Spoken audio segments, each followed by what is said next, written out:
In today's video, I'm going to teach you how to delete a Teamspace in Notion.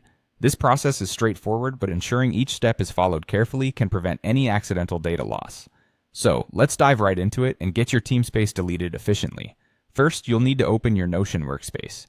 If you're using the desktop app, double-click on the Notion icon, or if you're working through a browser, simply navigate to the Notion website and log in.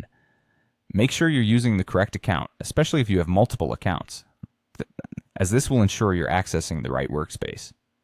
Next, take a look at the left sidebar of your workspace.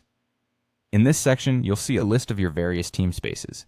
This sidebar acts like your main menu, offering an overview of everything you have arranged in your Notion. Now hover over the Teamspace you want to remove. Moving your cursor over it will reveal a few options that were hidden initially. Be gentle here. Don't click anything just yet. Simply find the Teamspace and make sure it is the right one that you want to remove. Once you've identified the correct Teamspace, look for the three dots, also known as the More menu, next to the Teamspace name. This icon usually indicates additional options are available. Click on it to open the drop-down menu. These options give you more control over how you wish to manage the Teamspace, allowing you to make a series of customizations, or in this case, remove it. From the drop-down menu, you will now select Archive Teamspace. Archiving is a safer alternative to outright deletion, especially if you might need to reference any of the data later. Notion will move everything in that Teamspace into an archived state, effectively removing it from your active workspace view, but keeping it intact in case you need it back at some point.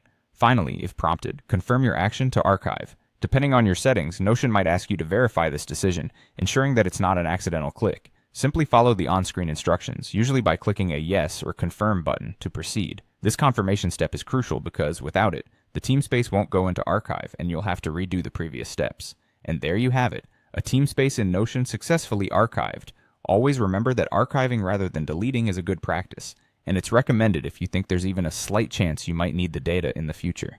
I hope you found this guide helpful, and you're now more comfortable managing your spaces in Notion.